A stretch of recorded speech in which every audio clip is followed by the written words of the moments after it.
परमोर येथे आगळीवेगळी शिवजयंती साजरी. स्वराज्य युवा प्रतिष्ठानच्या वतीनं विद्यार्थ्यांना शालेय दप्तराचं वाटप. परमोर येथे आज रविवार दिनांक 25 रोजी जिल्हा परिषद प्राथमिक शाळेत विद्यार्थ्यांना स्वराज्य युवा प्रतिष्ठान यांच्या वतीनं शालेय दप्तराचं वाटप करण्यात आलंय.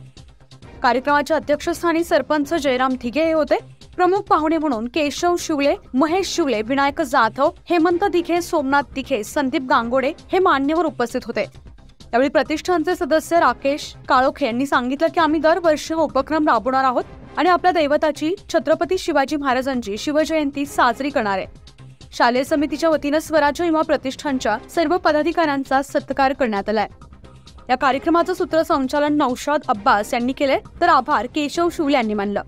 या प्रसंगी मुख्याध्यापिका भारतीय ठाकरे, शकुंतला रौंदळ, बदाणे, योगिता जगताप, स्वराज्य युवा प्रतिष्ठानचे अध्यक्ष किरण दिघे, संदेश शिवले, राकेश काळोखे, चेतन काळोखे, सुरेश शिवले, आकाश जाधव, सुमित काळोखे आदींसह मान्यवर ग्रामस्थ मोठ्या संख्येने उपस्थित होते.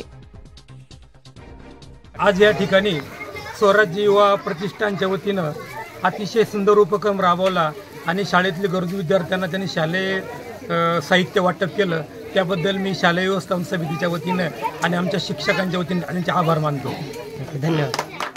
सार्वजनिक शिवजयंती उत्सव 2024 या शिवजयंतीच्या उत्सवाच्या निमित्तानं आमच्या परमोरी गावच्या स्वराज्य युवा प्रतिष्ठान या मित्रमंडळाने गावातील कष्टकरी गरीब गरजू विद्यार्थ्यांना शालेय शिक्षण साहित्य मिळावं यासाठी प्रयत्न केले व त्यासाठी शालेय विद्यार्थ्यांसाठी शालेय दप्तरांची योजना आणली व त्यांना दप्तरांचे वाटप केले आणि ही योजना आम्ही यापुढे दरवर्षी अवलंबणार आहोत. धन्यवाद. न्यूज 15 मराठीसाठी प्रतिनिधी बापू चव्हाण, नाशिक.